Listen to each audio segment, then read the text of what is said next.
मेरे सभी स्टूडेंट्स को मेरा प्यार भरा नमस्ते। दोस्तों, हम लोग यहाँ पे एमसीक्यूज़ की एक सीरीज कर रहे हैं और पिछले कई दिनों से मैंने जब आपको वीडियोस दिए हैं तो इन वीडियोस के अंदर हम लोग एमसीक्यू की सीरीज कर रहे हैं। ये जो सीरीज है उसके अंदर आज हम लोग एक नया चैप्टर के एमसीक्यूज करने वाले हैं, लेकिन उसको स्टार्ट करें उससे पहले एक अनाउंसमेंट है अनअकैडमी के बिहाफ पे। अनअकैडमी ने अपनी लाइव क्लासेस में एक बहुत यूनिक, बहुत जबरदस्त फीचर इंट्रोड्यूस किया है जिसको बोलते हैं रेज हैंड। अब ये जो फीचर है इसके अंदर ऐसा रहता है कि हम लोग अपनी रनिंग क्लास के अंदर, लाइव क्लास के अंदर आपस में बात कर सकते हैं। As a student and as a faculty में हम लोग आपस में बात कर सकते हैं, जैसे फोन पे बात होती है बिल्कुल वैसे। देखिए, ऐसा कोई भी फीचर YouTube के ऊपर अवेलेबल नहीं है। तो अगर हम लोग YouTube की क्लासेस करते हैं तो वहां पे हमेशा एक कम्युनिकेशन गैप रह जाता है, जहां पे मैंने कुछ बोला वो टेलीकास्ट होकर आपके पास आएगा तो कुछ सेकंड्स का डिफरेंस रह जाता है। आपने फिर जवाब दिया, तब तक मैं आगे अपने टॉपिक में आगे निकल गया, तो वो हमेशा एक गैप रहता है। लेकिन यहाँ पे लाइव क्लास के अंदर हमेशा एक बेनिफिट रहता है कि वो गैप खत्म है, और दूसरा, अगर आपको कोई डाउट है तो आप इमीडिएट बेसिस के ऊपर हैंड रेज करके अपना डाउट पूछ सकते हैं। मेरे सामने जो सॉफ्टवेयर है उसके अंदर दिखाई देता है कि एक पर्टिकुलर स्टूडेंट कोई डाउट पूछने वाला है। मैं आपको उसका इनविटेशन भेजता हूं और आप उसको एक्सेप्ट करके फिर हम दोनों से बात कर सकते हैं। लेकिन ध्यान रखिएगा, ये जो रेस हैंड का फीचर है यूट्यूब पे नहीं है, अनअकैडमी की क्लासेस, लाइव क्लासेस के अंदर ही अवेलेबल रहेगा। ये जो फीचर है, इस फीचर के लिए आपको बस ये करना होगा कि आपको अनअकैडमी का सब्सक्रिप्शन लेना होगा। अगर आपके पास अभी तक सब्सक्रिप्शन नहीं है तो आप अनअकैडमी का सब्सक्रिप्शन लीजिए, और अनअकैडमी का सब्सक्रिप्शन लेके लाइव क्लास के अंदर आप फैकल्टी मेंबर के साथ बात करने का मजा ले सकते हैं। साथ साथ ध्यान रखिएगा, अगर आप सब्सक्रिप्शन लेने का प्लान करते हैं तो 2 साल का सब्सक्रिप्शन आपको मिलता है। 2 साल का सब्सक्रिप्शन आपको मिलता है 27,000 रुपीज़ का, 27,000 का। और जो 1 साल का सब्सक्रिप्शन है, जो कि मैं रिकमेंड करूंगा आप 1 साल का सब्सक्रिप्शन लीजिए, ये 1 साल का सब्सक्रिप्शन आपको मिलता है 20,250 रुपये का। जो भी सब्सक्रिप्शन है उसमें आपको 10% का डिस्काउंट मिल जाता है अगर आप मेरा कोड यूज करते हैं। मेरा कोड है CA जोहर। तो I'll suggest you to go with the Unacademy subscription, और अनअकैडमी सब्सक्रिप्शन लेके आप हैंड रेज वाला फीचर यूज करके बहुत बहुत बेनिफिट्स एंजॉय कर सकते हैं, लाइव क्लास के अंदर बात कर सकते हैं। तो बिल्कुल फिजिकल बैरियर, जो फिजिकल क्लासेस होती है, आपको बिल्कुल वैसा ही यहाँ पे भी फीलिंग आने वाली है। I wish you the best of luck for your future and the happy learning to all of you. Enjoy yourself. और जल्दी से हम लोग मल्टीपल चॉइस क्वेश्चंस की तरफ ध्यान लगाएं और इसको जल्दी जल्दी से हम लोग कंप्लीट करें। पहला मल्टीपल चॉइस क्वेश्चन आपके सामने है, आप इसको देख सकते हैं। आपके सामने मल्टीपल चॉइस क्वेश्चन आ रहा है। क्वेश्चन नंबर 1, मैं स्क्रीन से हट जाता हूं ताकि आप आराम से कंफर्टेबली इन सारे क्वेश्चंस को देख सकें। Let us start. We have around 40 questions. Let us start with them. जल्दी जल्दी से करेंगे। पहला क्वेश्चन है, Mr. J has acquired a building from his friend on 10th of October 2020 for 15 lakh rupees. The stamp duty value of the building as of the date of purchase is 15,70,000 rupees. The income which is chargeable in the hands of Mr. J shall be. मेरे बेटा ध्यान देना, 15,70,000 और 15 लाख, इन दोनों के बीच में जो difference है वो 70,000 का है। दैट इज, एक कंडीशन तो हमारी सेटिस्फाई हो रही है, wait the difference is more than 50,000। लेकिन दूसरी कंडीशन जो 10% वाली है वो मेरे को दिखाई दे रहा है कि पूरी नहीं हो रही। सेल प्राइस का 110% कैलकुलेट कर लेते हैं। सेल प्राइस है 15 लाख। 15 लाख रुपए का अगर मैं 110% कैलकुलेट कर दूं तो कितना आ जाएगा? 15 लाख का 110% अगर मैं कैलकुलेट करूं तो ये आ जाता है 16,50,000। क्या स्टैम्प ड्यूटी वैल्यू इससे ज्यादा है? Answer is no, stamp duty value से ज्यादा नहीं है, इस वजह से गिफ्ट नहीं होगा। लिख देता हूं मैं यहां पे, since stamp duty value is less than और equal to 110% of sale price, nothing is taxable, nothing is taxable as gift. आप कुछ भी टैक्सेबल नहीं करेंगे एज गिफ्ट, तो my answer will be 0। My answer will be 0, आपने इस बात का ध्यान रखना है। नेक्स्ट क्वेश्चन नंबर 2 पे आइएगा। Mister J has receive 60,000 rupees from his friend on the occasion of his birthday. दोस्त से मिल रहा है, जन्मदिन पे मिल रहा है, 60,000 पे मिल रहा है, पूरे का पूरा 60,000 रुपए का पैसा आप टैक्सेबल करेंगे as the income of other sources. Question number 3, Mister J has received a sum of 51,000 rupees, a sum of 51,000 rupees on 24th of October 2020 from relative on the occasion of his marriage। मेरे बेटा दो बातें ध्यान रखिएगा। एक तो यहां पे लिखा है on the occasion of marriage मिल रहा है, लिखा है यहां पे साफ साफ on the occasion of marriage, और दूसरा ये भी लिखा है कि ये पैसा उसको अपने रिलेटिव से मिल रहा है। तो आप सारा का सारा 51,000 रुपीज को एग्जेम्प्ट कर देंगे, आप कुछ भी टैक्सेबल नहीं करेंगे। Nothing is to be taxed, कुछ भी टैक्सेबल नहीं होगा।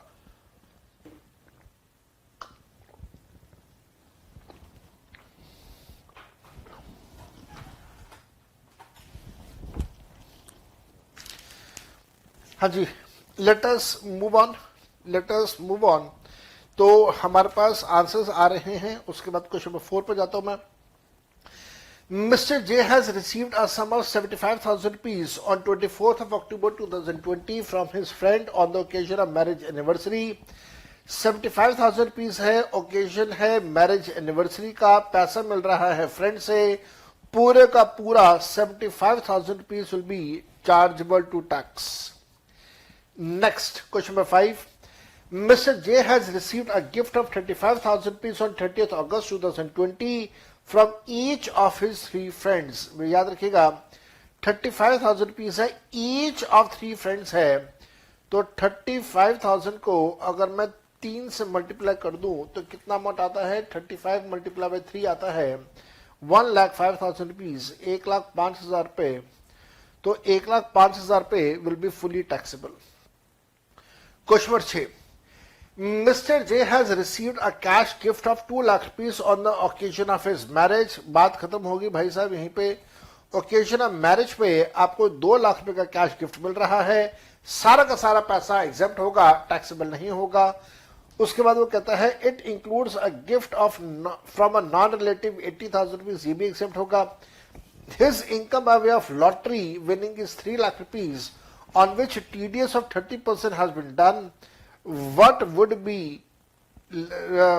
he be liable to pay the tax of? बहुत बढ़िया क्वेश्चन है, इसका सोल्यूशन मैं आपको यहां पे दे रहा हूं, मेरे साथ साथ में इसका सोल्यूशन कर लीजिएगा। ये मल्टीपल चॉइस क्वेश्चंस का क्वेश्चन नंबर 6 है, जिसका मैं आपको सोल्यूशन दे रहा हूं। पहले आप कैलकुलेशन कर लेना, calculation of total income. Total income की कैलकुलेशन हम लोग कर रहे हैं। आपको सबसे पहले गिफ्ट ऑन मैरिज का अमाउंट दिया हुआ है 2 लाख रुपए का, जो कि सारा का सारा एग्जेम्प्ट होगा, आप कुछ भी टैक्सेबल नहीं करेंगे। साथ साथ में वो लॉटरी का पैसा दे रहा है, लॉटरी का पैसा आपने कितना कमाया, वो कह रहा है कि 3 लाख रुपए का उसने लॉटरी कमाया। बहुत अच्छी बात, जब आप दोनों को जोड़ देंगे तो ग्रॉस टोटल इनकम का अमाउंट आ जाएगा, दैट विल बी 3 लाख रुपए। 80C से लेके 80U का कोई डिडक्शन नहीं है, 0। तो हमारे पास जो टोटल इनकम आ गई वो टोटल इनकम आ गई 3 लाख रुपए की। मेरे बेटा ध्यान रखना, इस टोटल इनकम के ऊपर टैक्स लगेगा 30% के हिसाब से, जो कि कैजुअल इनकम का रेट ऑफ टैक्स है, वो आता है हमारे पास 90,000 रुपीज का। आप सबको याद होना चाहिए, मैंने आपको पिछले चैप्टर में ये बात बताई थी जब इनकम टैक्स कैलकुलेशन का चैप्टर किया था, कि अगर टोटल इनकम 5 लाख रुपए से कम होती है तो फिर उसके ऊपर 87A का रिबेट मिलता है। तो we have rebate under section 87A 12,500। 90,000 में से 12,500 हम लोग लेस कर देंगे, 90,000 में से 12,500 लेस करेंगे तो हमारे पास tax after rebate, tax after rebate हमारे पास आता है 77,500। यहां पे हमने ऐड करना है, यहां पे हमने ऐड करना है health and education cess at the rate of 4%, तो इसका 4% मैंने निकाला, it will come to 3100 rupees. Add करना है मैंने, तो ऐड करके ये अमाउंट आ जाता है 80,600 रुपीज। Tax amount is 80,600। याद रखिएगा, यहां से हम लोग हमेशा टीडीएस पेबल का अमाउंट लेस करते हैं। जितना भी टीडीएस काटा गया है वो टीडीएस पेड, इनफैक्ट पेबल नहीं, I am sorry with the word payable, TDS जो हमने पे कर दिया, जो टीडीएस हमारा कट हो चुका है 90,000 का है, वो हम लोग लेस कर देंगे। और इसको लेस करने के बाद अब हमारे पास टैक्स लायबिलिटी आती है। Our tax liability is 9400 rupees का नेगेटिव, और 9400 का नेगेटिव ही हमें यहां पे आंसर में भी दिया हुआ है। कहां है भाई हमारा आंसर? हमारा आंसर में भी दिया हुआ है 9400 का नेगेटिव, तो ये लिख दिया मैंने 9400 का नेगेटिव, जो कि हमारा करेक्ट आंसर आ रहा है। Moving on to question number 7, ध्यान से देखिएगा क्या कहता है। Mr. J received the following gift during the assessment year. This is this. Determine the amount of taxable gifts while calculating his taxable income. उसको ये सारे गिफ्ट मिल रहे हैं, बताओ टैक्सेबल होगा या नहीं होगा। पहला 50,000 रुपए is received in cash from his employer, बिल्कुल टैक्सेबल होगा जी, बिल्कुल होगा, पूरा 50,000 टैक्सेबल होगा।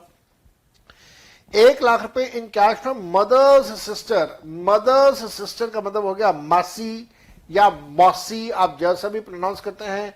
मौसी जो है वो हमारे रिलेटिव की कैटेगरी में आते हैं, तो ये पैसा टैक्सेबल नहीं होगा।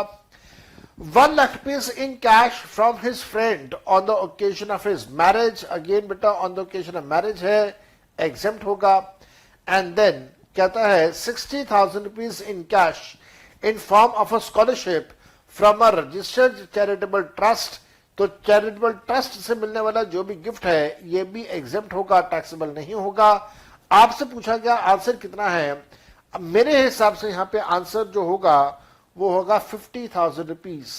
सो आंसर हैज टू बी 50,000 रुपए, जो कि गिफ्ट मिल रहा है एम्प्लॉयर से। That gift from employer in 50,000 रुपए विल बी टैक्सेबल, अगर ये एम्प्लॉयर एम्प्लॉय कैपेसिटी में है तो, जो कि मैं मान के चल रहा हूं है, क्योंकि वहां पे एम्प्लॉयर वर्ड लिखा हुआ था। Question number 8, a lady has received gift in kind worth 1 lakh रुपए फ्रॉम हर रिलेटिव एंड 60,000 रुपए in cash from her office colleagues on her wedding anniversary. दोबारा पढ़ते हैं, a lady has received gift in kind worth 1 lakh रुपए from her relative, तो ये 1 लाख रुपए का पैसा एग्जेम्प्ट हो गया, रिलेटिव से मिल रहा है।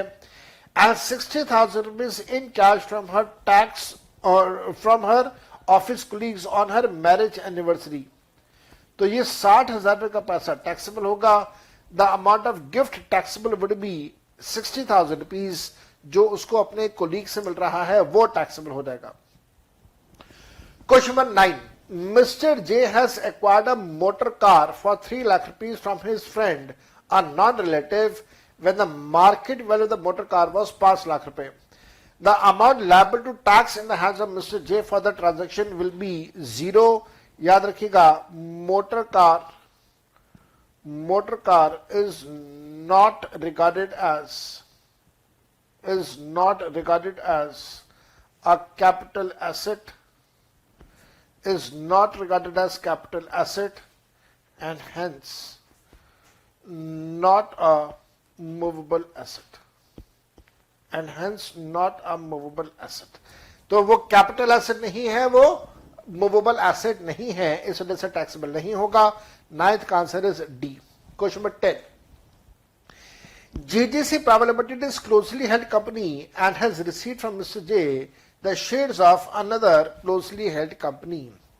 तो एक कंपनी को दूसरी कंपनी से शेयर्स मिल रहे हैं, बट विदाउट कंसिडरेशन मिल रहे हैं। मेरे बेटा ध्यान रखिएगा, shares are basically your movable assets, और क्योंकि shares movable assets की कैटेगरी में आते हैं, तो ये फुली टैक्सेबल होगा अगर उसकी वैल्यू, मार्केट वैल्यू 50,000 क्रॉस कर जाती है तो। Next question number 11, Mr. J has received a cash gift of 51,000 rupees from Mr. S on the occasion of his 50th birthday. Mr. S is not his relative. The amount liable to tax in the hands of Mr. J would be full 51,000 rupees. जन्मदिन के मौके पे अगर पैसा relative से मिल रहा है तो एग्जेम्प्ट रहेगा, नॉन रिलेटिव से मिल रहा है इस वजह से हम इसे पूरा 51,000 रुपीज टैक्सेबल करेंगे। Question number 12, Mr. J has received a cash gift of 51,000 rupees from Mr. S on the occasion of 50th birthday. Mr. S is his son. बेटे से मिल रहा है, क्योंकि बेटे से मिल रहा है इस वजह से पूरे का पूरा अमाउंट एग्जेम्प्ट रहेगा, कुछ भी टैक्सेबल नहीं होगा, so taxable amount will be 0। Question number 13, Mr. J has received 80,000 rupees in cash by way of gift from friend upon the retirement from services. 80,000 rupees as gift from friends, तो पूरे का पूरा 80,000 रुपए का पैसा taxable होगा, nothing is to be exempted. Question number 14, Mr. J received the following gifts on the occasion of his birthday. Determine the amount taxable as income from other sources. उसको ये सब कुछ मिल रहा है, आपने बताना है कि ये टैक्सेबल होगा या टैक्सेबल नहीं होगा। क्या क्या मिला? Point 1, cash gift from Elder brother. Elder brother relative है, टैक्सेबल नहीं होगा। Gold chain from younger sister, younger sister relative है, टैक्सेबल नहीं होगा। Cash gift from friends 45,000 rupees है, याद रखिएगा 50,000 से कम है। अभी वेट करते हैं, अगला पॉइंट भी पढ़ लेते हैं, क्या पता कोई और कैश मिल जाए। इन एग्रीगेट 50,000 से ज्यादा हो गया तो टैक्सेबल होगा, अदरवाइज टैक्सेबल नहीं होगा। Point number 4, purchase share from younger brother. Younger brother again relative है, for 1 lakh rupees the market value is 1,35,000 rupees, वैसे एग्जेम्प्ट हो गया। ये 45,000 भी एग्जेम्प्ट हो जाएगा क्योंकि 50,000 से कम का है, तो taxable amount will be 0। Taxable amount will be 0। Question number 15 पे जा रहा हूं। मैंने कहा क्वेश्चन 15 में, when any sum of money exceeds 50,000 रुपए is received without consideration then the whole amount shall be taxable. ये किसके लिए टैक्सेबल करेंगे? ये पूरा का पूरा पैसा टैक्सेबल होगा in the hands of all एसएससीज। एनी पर्सन को मिल रहा from any person is taxable as income of other sources for all एसएससीज। Question number 16. Individual has received a gift of 60,000 rupees each during the assessment year from his 2 friends. 60,000 रुपए मिले हैं, each मिला है, 2 दोस्तों से मिला है। The amount taxable as income of other sources will be 1,20,000 रुपए। बहुत ही ज्यादा आसान। Question number 17. Any immovable property which is received from any person without consideration shall be taxable to the extent of, याद रखिएगा, it shall be taxable to the extent of, कितना taxable आप करेंगे? अगर उसकी वैल्यू, याद रखिएगा, the stamp duty value, point A, market value the immovable property, no. Stamp duty value fixed by the stamp duty authority, no. Stamp duty value fixed by the stamp duty authority provided it exceeds 50,000, बिल्कुल ठीक है। And stamp duty value minus 50,000 रुपए, तो ये भी गलत हो गया। अच्छा, अब ध्यान से सुनेगा मेरी बात ध्यान से सुनेगा। देखो, मल्टीपल चॉइस क्वेश्चंस का एक फीचर होता है। मल्टीपल चॉइस क्वेश्चंस में ऐसा कई बार होगा, आपको लगेगा कि यार इनमें से कोई भी आंसर ठीक नहीं है। जैसे क्वेश्चन नंबर 17 में एज अ फैकल्टी मेंबर मैं आपको बता सकता हूं कि 4 ऑप्शन गलत है, लेकिन 4 ऑप्शन गलत होने के बावजूद इनमें से जो ऑप्शन 100% एक्यूरेसी के सबसे नजदीक है, जो closest to the accurate answer है, आप हमेशा उसको चूज करते हैं। जैसे यहां पे पड़ेगा क्वेश्चन नंबर 17 में, market value of immovable property point A, ये गलत है। स्टैम्प ड्यूटी वैल्यू, ये भी गलत है। Point D, stamp duty value minus 50,000 रुपए, ये भी गलत है। अब करेक्ट आंसर ये है कि when the difference between the sale consideration and the stamp duty value is more than 50,000 and the sale price का 110%, सेल प्राइस का 110% is less than the stamp duty value, तब आपने टैक्सेबल करना है, तब आपने टैक्सेबल करना है। तो यहां पे वो 110% की तो कोई बात ही नहीं हो रही, ना ए में, ना बी में, ना सी में, ना डी में। लेकिन हां, सी के अंदर जो दूसरी कंडीशन है 50,000 रुपए वाली, उसकी तो बात हो रही है। तो एटलीस्ट चारों में से सी ऑप्शन ऐसा है जहां पे दो में से एक कंडीशन की तो बात हो रही है। Even though C is not 100% correct, but it is closer to being correct. इस वजह से आप सी आंसर इसका मार्क करेंगे। क्वेश्चन नंबर 18 पे जाता हूं मैंने कहा any immovable property acquired by any person for a price which is less than the stamp duty value, then it is taxable if, point number A, if the stamp duty value exceeds the purchase price by 10% of the stamp duty value, if the stamp duty value exceeds the purchase price by more than 50,000 rupees, and then जब ये दोनों condition होंगी, answer is yes, when both of these conditions are satisfied, तब आप इसको taxable करेंगे। Then question number 19 पे जा रहे हैं। The gift of movable property received by an individual or received by a Hindu undivided family shall be taxable in the hands of the recipient. Shall be taxable in the hands of the recipient. कब आप इसे taxable करेंगे? Point number A, याद रखिएगा यहां पे word लिख रहा है मूवेबल प्रॉपर्टी। तो जब सारी मूवेबल प्रॉपर्टीज की वैल्यू मिला के 50,000 क्रॉस कर जाएगा तब।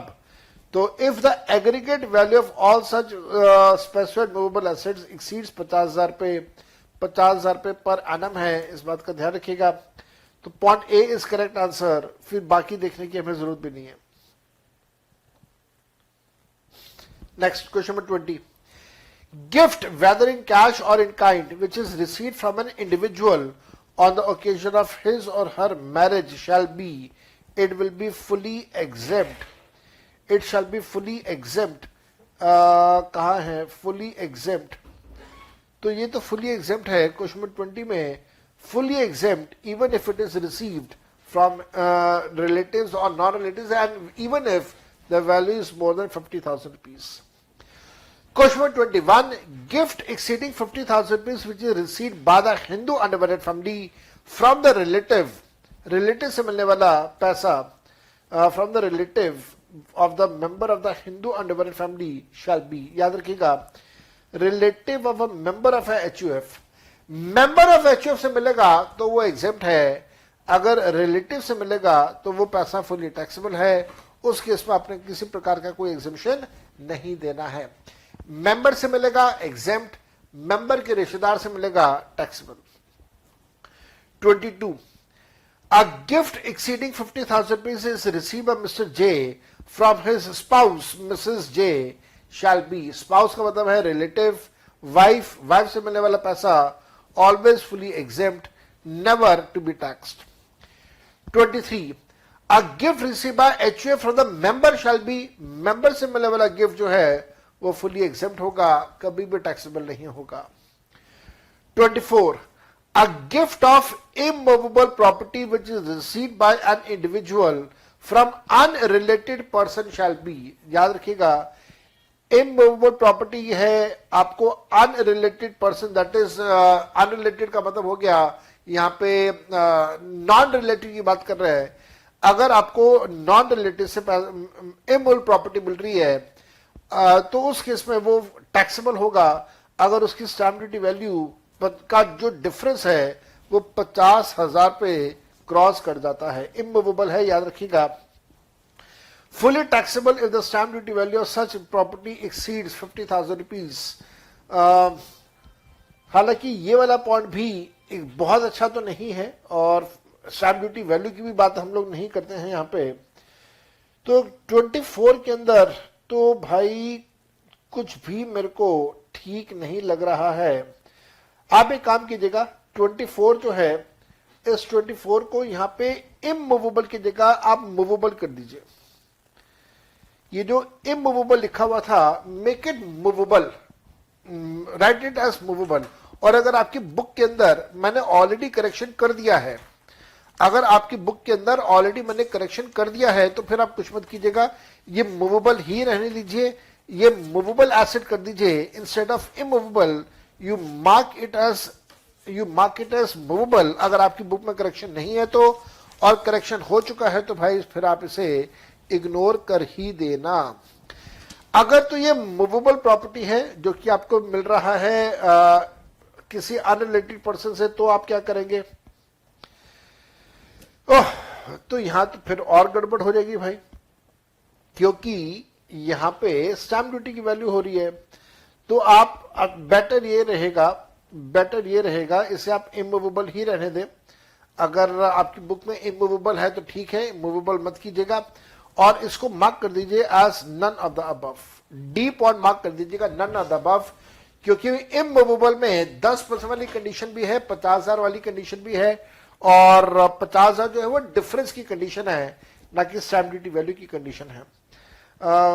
इमूवेबल प्रॉपर्टी, और इसके साथ में कहीं पे अगर आप ये देख लीजिए कि क्या इन्होंने कहीं पे उसके बारे में कंसिडरेशन के बारे में भी कुछ मेंशन है या नहीं है? मेरे ख्याल से कंसिडरेशन के बारे में भी कुछ भी मेंशन नहीं है। अच्छा, अगर कंसिडरेशन के बारे में मेंशन ना हो, अगर कंसिडरेशन के बारे में मेंशन ना हो तो हम डिफरेंस वाला पॉइंट ही क्यों लगाएंगे? तो अब इसको दोबारा से पढ़ते हैं। The gift of immovable property received by the individual from the unrelated person shall be. यहां पे कहीं पे कंसिडरेशन की बात नहीं हो रही है, कंसिडरेशन है नहीं है हमें नहीं पता कुछ भी, तो मान के चल रहा है कि कंसिडरेशन इन्वॉल्व नहीं है। अगर कंसिडरेशन इन्वॉल्व नहीं है then it will be fully taxable if the stamp duty value exceeds 50,000 rupees. Since no consideration is involved, तो इस वजह से आप इसको 50,000 रुपए से ज्यादा की वैल्यू अगर होगी तो आप टैक्सेबल कर देंगे। 24 का आंसर विल बी सी। ठीक है जी, सी आंसर इज ठीक। ओके, बात 25 पे जाते हैं। On 30th December 2020, Mr. J gets a gift of commercial flat. The stamp duty value is 25 lakh rupees from elder brother of his father-in-law. लो जी, फादर इन लॉ तो आपका relative है, लेकिन फादर इन लॉ का भाई आपका relative थोड़ी ना है। इस वजह से, क्योंकि वो फादर इन लॉ का बड़ा भाई आपके लिए रिलेटिव नहीं है, तो पूरा का पूरा 25 लाख रुपीस आपके लिए टैक्सेबल होगा। 26th, on 5th of February 2021, Mr. J gets a gift of a motor car from his relative D. The market value of the car is 360. The amount taxable under section 56 subsection 2 shall be 0. याद रखिएगा, motor car is not an asset. Because it is not regarded as an asset, आप कुछ भी taxable नहीं करेंगे। 27. The limit of 50,000 rupees for computing the limit of the amount of cash received without consideration has to be seen for, beta, it has to be seen for separately for all transactions, cumulatively for all transactions. Answer is yes, cumulatively for all transactions, सबका मिला के 50,000। 28th, which of the following statement is true? इनमें से कौन सी statement ठीक है?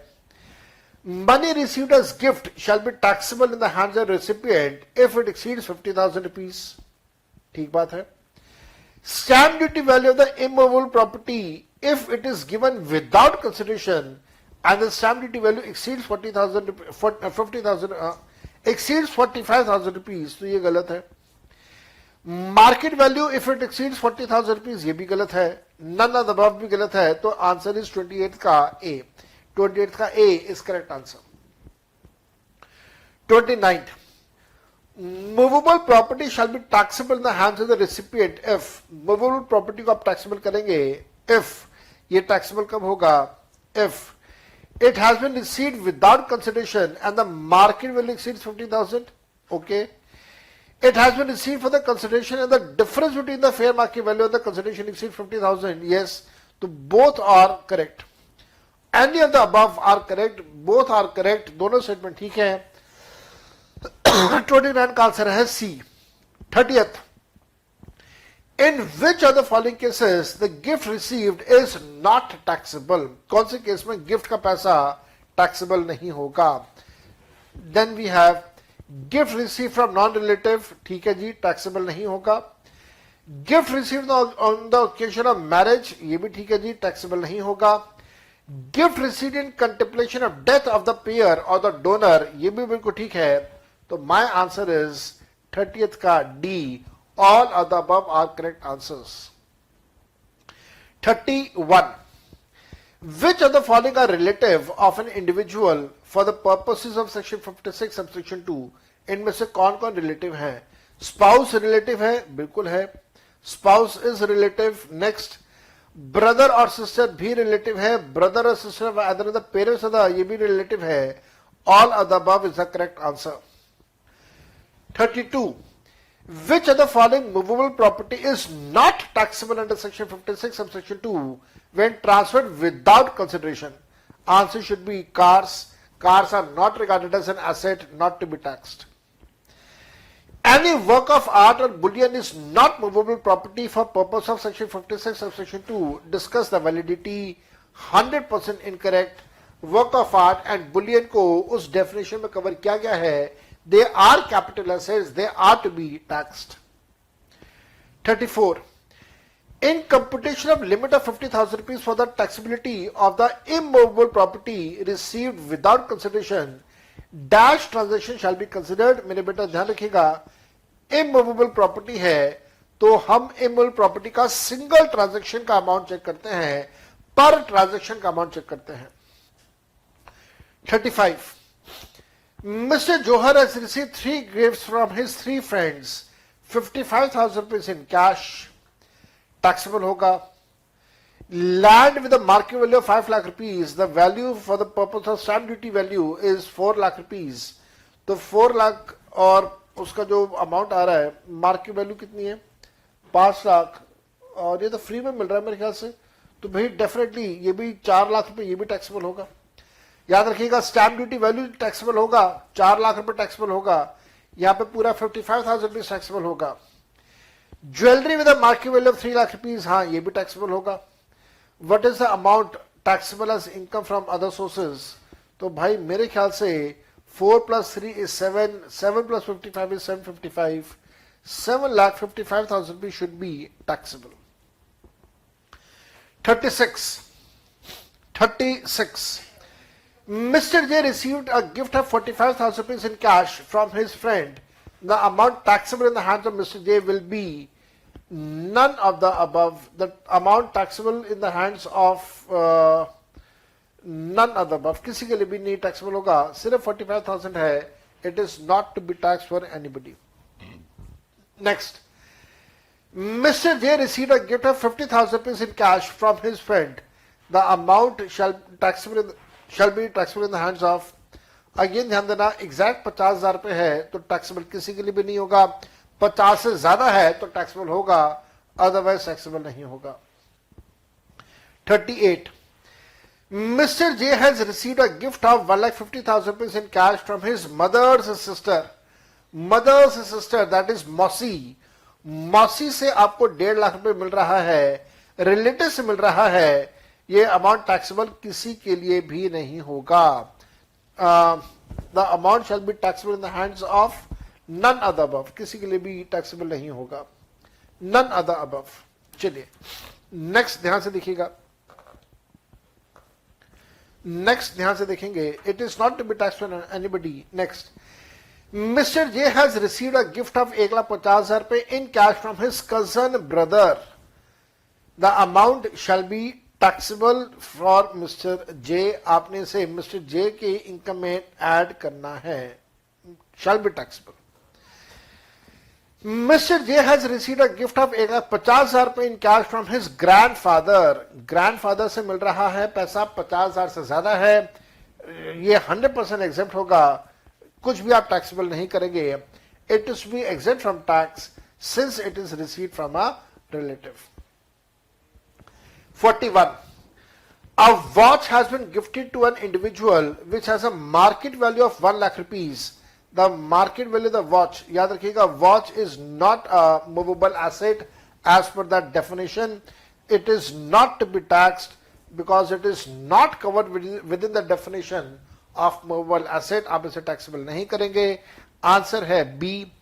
And then last one, gift on the occasion of marriage received from non-relative is dash liable to tax. It is not liable to tax because it is on the occasion of marriage. It is not liable to tax. लो मेरे बेटा, तो gift का ये chapter 100% हम लोगों ने यहाँ पे कंप्लीट किया. मेरे बच्चे याद रखिएगा, एक टॉपिक जहाँ पे गिफ्ट और कैपिटल गेन्स को मर्ज करते हैं, दोनों के कंसेप्ट को यूज करते हैं. देने वाले के लिए कैपिटल गेन्स कैलकुलेट करते हैं, लेने वाले के लिए गिफ्ट कैलकुलेट करते हैं. ये टॉपिक हमारा पेंडिंग में है, ये मैं आपको करवाऊंगा जब हम लोग कैपिटल गेन्स का चैप्टर करेंगे. But apart from that, gift से related everything has been covered in the class. मैंने कुछ भी नहीं छोड़ा. नेक्स्ट क्लास के अंदर will start with the topic of dividends. आपके पास डाउट्स हो, पढ़ाई करिए, किताब में प्रैक्टिकल क्वेश्चंस करिए. डाउट्स हो मेरे से जरूर पूछेगा. किसी भी तरह का कोई डाउट हो, बिना हेजिटेशन के मेरे से जरूर पूछेगा. Till the time I meet you in the next chapter with the start of the topic of dividends. Bye bye and take very good care of yourself. अच्छे से तैयारी कीजिएगा. Best of luck for your preparations. Bye bye.